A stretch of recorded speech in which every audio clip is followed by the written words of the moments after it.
कहते हैं कि अधिकांश महिलाओं की सबसे बड़ी कमज़ोरी होती है उनकी तारीफ़। यदि कोई महिला अपने हाथों से खाना बनाए, यदि महिला कोई अच्छा काम करे और उसकी तारीफ़ हो जाए, तो समझ लेना कि अगली बार उस काम की और गारंटी हो जाती है। फिर से आपको खाना मिलेगा और अच्छे से खाना मिलेगा और वो फिर कोशिश करेगी कि उसकी तारीफ़ हो। आज की कहानी में कुछ ऐसा ही होता है। एक नौकर है जो घर पे आता है। जब घर पे आता है तो उसको अच्छे पकवान भी मिलते हैं, उसके साथ अच्छा व्यवहार भी होता है और इसी अच्छे व्यवहार के चलते वो नौकर तारीफ़ करता है। और जब तारीफ़ करता है तो मालकिन जो होती है उस नौकर को दिल दे बैठती है। ऐसा दिल दे बैठती है कि दोनों आपस में प्यार कर बैठते हैं और प्यार के साथ साथ वो दोनों एक दूसरे के इतने नज़दीक आ जाते हैं कि इनकी नज़दीकियों के बारे में किसी को खबर ही नहीं चलती। और जब बाद में जब इस बात की पता चलता है, खबर चलती है, तब एक कत्ल हो जाता है। न केवल एक कत्ल होता है बल्कि 3 बच्चों की ज़िंदगी कैसे जिएंगे, उनकी परवरिश कौन करेगा, कौन नहीं करेगा, इस तरह के कई सवाल खड़े हो जाते हैं। और जब ये घटनाक्रम का खुलासा लोगों के सामने होता है तो लोगों को यकीन नहीं हो रहा था कि कोई अपनी निजी स्वार्थों को पूरा करने के लिए कोई किस हद तक जा सकता है। आज की जो सच्ची घटना मैं आपको सुनाने जा रहा हूँ, ये सच्ची घटना है झारखंड प्रदेश का एक ज़िला है धनबाद। दरअसल धनबाद ज़िले का एक इलाका है हीरापुर हटिया। यहाँ का एक बड़ा बिजनेसमैन होता है जो कि चाउमीन और सोर्स का जो बड़े स्तर पर उसका अपना सप्लायर होता है और इसकी अच्छी खासी दुकान होती है। ज़िंदगी में सब कुछ ठीक चल रहा था। साल 2012 में इसकी शादी होती है नीलम शर्मा से। उसको 3 बेटियां भी पैदा होती हैं। ज़िंदगी जैसी थी बहुत अच्छी चल रही थी, पटरी पर चल रही थी। लेकिन एक दिन उसने अपना सोशल मीडिया पर अपना अकाउंट बनाता है फेसबुक पर। और जैसे ही सोशल मीडिया पर अकाउंट बनाता है तो उसके पास कुछ फ्रेंड रिक्वेस्ट आने लगती हैं और इसी बीच में एक बेहद खूबसूरत लड़की उसको फ्रेंड रिक्वेस्ट भेज देती है। और जैसे वो फ्रेंड रिक्वेस्ट भेजती है तो उसकी प्रोफाइल को चेक करता है। चेक करने के बाद उसकी फ्रेंड रिक्वेस्ट को स्वीकार कर लेता है। अब वो बिजनेसमैन और जो फ्रेंड रिक्वेस्ट जिस लड़की की आई थी, ये दोनों आपस में बातचीत करने लगते हैं। लड़की अपना आपको उस दूर इलाके का बताती है और ये जो बिजनेसमैन होता है ये अपने बारे में एक एक चीज़ बारीकी से बता देता है। कौन है, कहाँ रहता है, क्या काम करता है, उसकी शादी हो चुकी है, कितने बच्चे हैं, कितने नहीं हैं, सब कुछ जानकारी दे देता है। लेकिन सामने वाली लड़की को कोई एतराज़ नहीं था, उससे कोई इस बात पर कोई कुछ दिक्कत नहीं थी वो शादीशुदा है क्या है। उस लड़की की कोशिश थी कि एक बार वो उसके शहर यानी कि जो धनबाद है उसका दामोदरपुर में ज़रूर आएगी, क्योंकि उसकी एक रिश्तेदारी कनेक्शन जो था। तो इसलिए उसने एक प्लान बनाया। उसने कहा कि मैं आपसे मिलने के लिए ज़रूर आऊँगी। और उसने तय किया कि 26 मार्च 2022 को वो मिलने के लिए आएगी, लेकिन वो अपने घर की बजाय आपसे मिलेगी। एक इलाका है फुटबॉल ग्राउंड, वहाँ पर मिलेगी। जैसे सब कुछ तय हुआ था, आज वो मिलने के लिए उससे इतना उतावला हो चुका था कि अपनी जो दुकान थी, अपना जो कारोबार था, वो कहता है अपने पूरे कारोबार को जो उसका नौकर होता है उज्ज्वला शर्मा, उसके हवाले छोड़ देता है। वो कहता है कि मुझे किसी ज़रूरी काम से कहीं बाहर निकलना है, इसलिए तुम इसे संभाल लेना और चाबी अपनी भाभी को जाकर दे देना।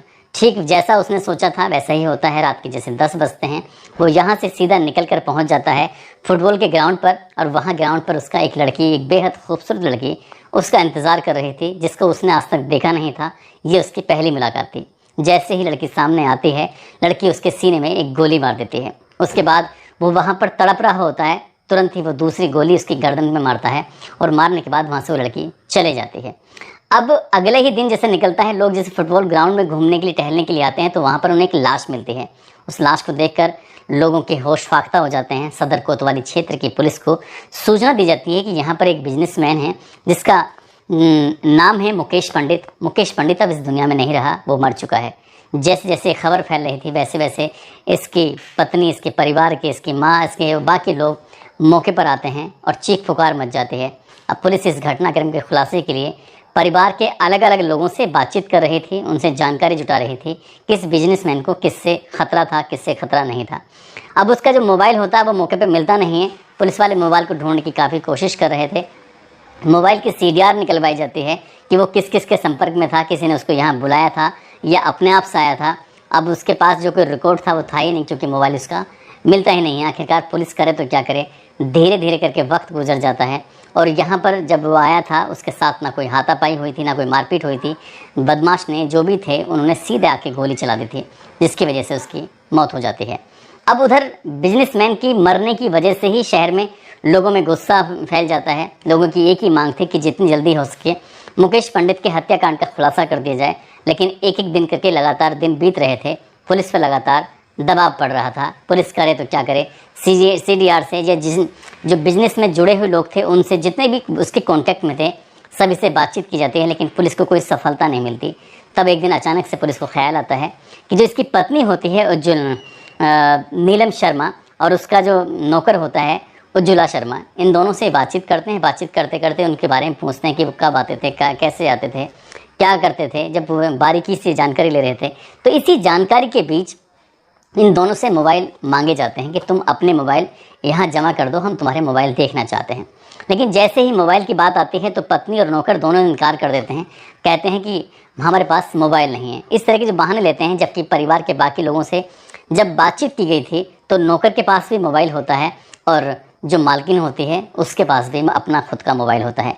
लेकिन पुलिस जब उनसे मोबाइल मांगती है तो उन्हें मजबूरन मोबाइल देना पड़ता है।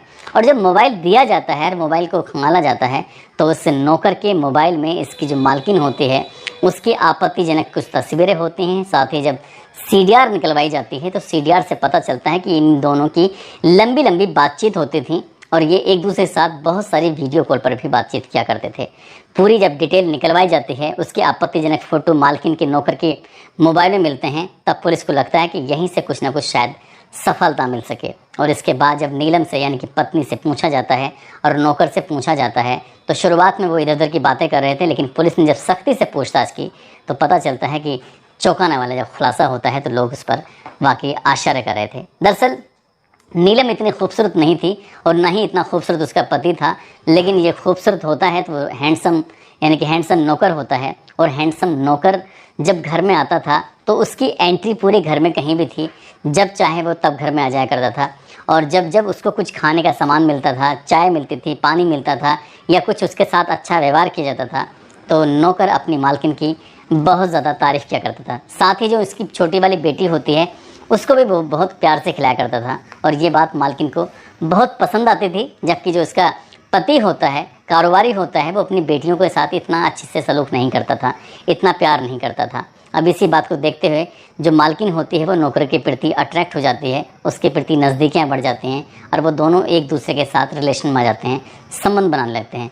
सब कुछ उनकी ज़िंदगी में ठीक चल रहा था, लेकिन उन्हें लग रहा था कि अगर कभी इस मुकेश पंडित को इस बात का पता चल गया इनको प्रेम प्रसंग का, तो शायद इनका प्रेम प्रसंग ज़्यादा दिन चल नहीं पाएगा। तभी इसको रास्ते से हटाने की प्लानिंग करते हैं और प्लानिंग करते हैं बहुत ही भयानक। दरअसल जो नौकर होता है उज्ज्वला शर्मा, उज्ज्वला एक फेसबुक पर अपना अकाउंट बनाता है, उसमें DP पर लड़की की फ़ोटोग्राफ्स लगाता है और फ़ोटोग्राफ्स लगाने के बाद इधर उधर से इंस्टाग्राम वगैरह से कहीं से वो पिक्चर इकट्ठी कर लेता है और उसके बाद फिर उसके मोबाइल पर लगातार फ्रेंड रिक्वेस्ट आ रही थी। और इसी फ्रेंड रिक्वेस्ट में एक दिन वो फ्रेंड रिक्वेस्ट खुद भेजता है अपने मालिक को, यानी कि मुकेश पंडित को। जैसे मुकेश पंडित के पास वो फ्रेंड रिक्वेस्ट भेजता है तो मुकेश पंडित ने पूरी प्रोफाइल को चेक किया और उसकी जो दोस्ती को स्वीकार कर लेता है। अब ये दोनों बहुत सारी बातें किया करते थे, जब जब मौका मिलता था मुकेश पंडित को तब तब वो उस लड़की से बातचीत क्या करता था, लेकिन वो नहीं जानता था कि जिससे वो बात कर रहा है दरअसल उसका नौकर है, जो उसके दुकान पर उसके बिजनेस में हमेशा उसके साथ रहता है, इर्द गिर्द रहता है। और जब जब इसका मालिक खाली होता था तब तब वो उसे चैटिंग किया करता था और चैटिंग करते करते दोनों की इतनी ज़्यादा नज़दीकियाँ बढ़ जाती हैं कि जो दुकानदार होता है, जो मालिक होता है, बिजनेसमैन होता है, वो लगातार उससे मिलने की आग्रह कर रहा था। और उसने 26 मार्च 2022 का ये दिन चुना और दिन चुनने के बाद उसको एक फ़ुटबॉल के ग्राउंड पर बुलाया और वहाँ बुलाने के बाद इससे पहले कि कुछ बातचीत होती, बहुत ही नज़दीक से उसके सीने में गोली मारता है। उस वक्त वो तड़प रहा था और जब ज़मीन पर गिर जाता है तब इसके गर्दन पर वो गोली चला देता है। दूसरी गोली लगते ही उस बिजनेसमैन की हाथों हाथ घटनास्थल पर ही मौत हो जाती है। और ये सोचकर ही इन लोगों ने इस घटनाक्रम को अंजाम दिया था कि कभी भी इस घटनाक्रम का खुलासा हो ही नहीं सकता। लेकिन अगर उनके मोबाइल में जो आपत्तिजनक फोटोग्राफ्स थे, यदि उनके मोबाइल में बातचीत का जो क्रम था, जो CDR से पता चलता है, यदि वीडियो कॉल के माध्यम से बातचीत क्या करते थे, ये सब चीज़ें नहीं होती तो शायद इस घटनाक्रम का कभी खुलासा होना मुश्किल था, हो ही नहीं पाता। लेकिन कहते हैं कि कोई भी कातिल कितने भी शातिर तरीके से कत्ल करे या कोई किसी आपराधिक घटना को अंजाम दे, लेकिन कोई ना कोई सबूत छोड़ जाता है। और इस कहानी में कुछ ऐसे ही सबूत छूटे गए थे। पुलिस ने इस लड़के को यानी कि नौकर को और उसकी जो मालकिन होती है उसको गिरफ्तार कर लिया। और जो 3 बेटियां होती हैं उनकी परवरिश कैसे होगी, भविष्य में उनकी कौन देखभाल करेगा, परिवार के ऊपर ही जिम्मेदारी आएगी। लेकिन कहते हैं कि जो अपने बच्चे होते हैं उनकी परवरिश तो अच्छे से हो जाती है, लेकिन जब बच्चे भाई के, परिवार के, बहन के, किसी के भी हों, जब दूसरे परवरिश करते हैं तो वो वाली बात उसमें आती ही नहीं है। इस कहानी में भी कुछ ऐसे होता है। जो इस इलाके के उस वक्त के एसएसपी थे संजीव कुमार, वो कहते हैं कि इन आरोपियों के खिलाफ कड़ी से कड़ी धाराओं में मुकदमा दर्ज कर लिया गया है। साथ ही कम से कम समय में चार्जशीट लगाकर कोर्ट से कम समय में सजा दिलाने की कोशिश की जाएगी, ताकि समाज को एक मिसाल दी जा सके कि बुरा काम करने वालों के साथ बुरा ही अंजाम होगा, चाहे वो कोई भी क्यों ना हो। दोस्तों, इस पूरे घटनाक्रम को सुनाने का उद्देश्य किसी को परेशान करना नहीं है, किसी का दिल दुखाना नहीं है, बल्कि आपको जागरूक करना है, आपको सचेत करना है। आप जहाँ भी रहें अपना ख्याल रखें, सुरक्षित रहें। जय हिंद, जय भारत।